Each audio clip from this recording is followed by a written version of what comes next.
That's the problem. With the cruise industry, it's different than a lot of the other aspects of show business. If you're in the cruise industry, you have one cruise agent, typically one, and that's it. Because all these agents work with all the same cruise lines. So if agent A calls this cruise line and say, "Hey, I've got this guy for you," and they go, "Oh, well, this other agent just called me with this same guy. Why? What's going on here?" So you have to stay with one agent, and if they don't get you work, it's hard to well, literally jump ship in this case and go to a different agent. It's kind of a weird thing, and getting in with a good agent to begin with is kind of difficult. We got on that initial cruise because it was a cruise for Christmas. It's a holiday thing, and they usually have trouble getting people in for the holidays because all these people that have been working for years, they want to be home with their family. They're on the ship all year long, so for Christmas they want to be home. So that's how we got in. We got in. We, under promise, over deliver, that sort of a thing. We did the extra shows, and that got us more work. But still, it's sporadic. It's not like it used to be where they book you up for the next 2 years. Now it's month to month. So it's a tough industry to get into, definitely.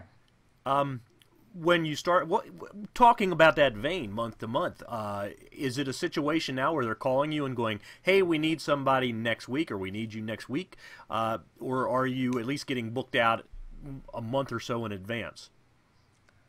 Typically, it's a month or so in advance. Every once in a while, you'll get the last minute. A lot of times, that's how to get your foot in the door. That's how to get on the cruise ship, is to be available.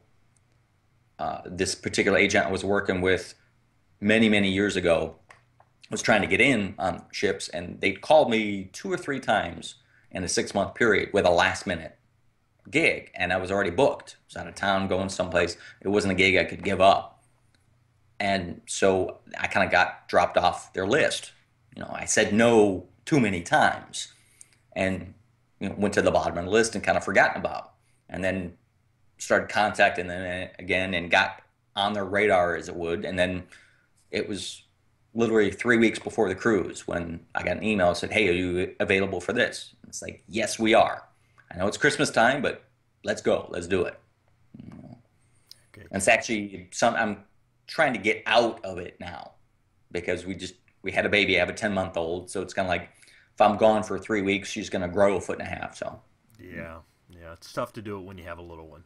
oh yeah. Um, it's got to be tough scheduling other things when at the last minute somebody may call you and want a cruise. How do you handle that? Because you don't want to say no to those cruise agents, or they Mhm. do stop calling you. So Exactly. how do you deal with that? It's difficult because you could sit there and not schedule anything and hope that they call you. And some guys they're working pretty consistent. So usually every month they get phone calls, they get phone calls, they get phone calls. That's not the case with me. It's sporadic. I'll work 3 or 4 months in a row and then not work for 2 or 3 months. And I've been fortunate because there's always been something else going on that has filled that void for me. So as far as I'm concerned, it's like, all right, I'm available when I'm available. And typically with these agents, they want your available dates every single week, even if they don't change.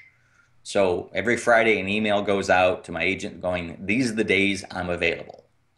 And then these are the days I'm not available. And if that changes even during the week, I'll issue that and send it to them because they want to look at that list. They don't want anyone to say no. They want to look at that list and go, "Boom, he said he's available. Let's book him." And it's just an email going, "Here's the cruise. Do you want it? Great, let's do it." Okay. It's easy once you get into the process. But yeah, yeah, I mean, I totally understand. And I've talked with other performers on the ships that have been doing this for 20 years that are a little irritated by the fact that they're not getting booked months in advance. It's a month or 2 months, if they're lucky, and they have to keep their schedule open because if you say no, they stop calling you. It's a catch 22, I guess. Okay. Um, any reason that you would attribute that to? Do you have any insight into why the cruises are now booking so short notice? From what I've heard, what happened with one of the major cruise lines is there was the entertainment booker, and she'd booked a year in advance. She'd had everything taken care of. From this point to this point next year, all 28 ships in the fleet were fully booked with entertainers, singers, dancers, whatever you could think of. She had it all taken care of, and she kind of took a step back and went, ah, this is good. Well, management went, well, we don't need you now for the next year, do we? So you're fired. They fired her, didn't hire anyone till about 6, 7 months later so that they could start booking again. Well, that got out in the industry. And again, I don't know if it's true, this is what I've heard. That got out in the industry with the other cruise lines. So they stopped booking so far in advance because they want to keep their jobs and don't want to get fired. So that's when it started happening. They started pulling back. They do 6 months in advance, and then 4 months, 3 months. Let's do it this way. And I know with one of the big major cruise lines, they just fired like 15 other staff on the entertainment side. And so now people are doing the jobs that they never did before, and they're not really sure how to do it. So things are changing.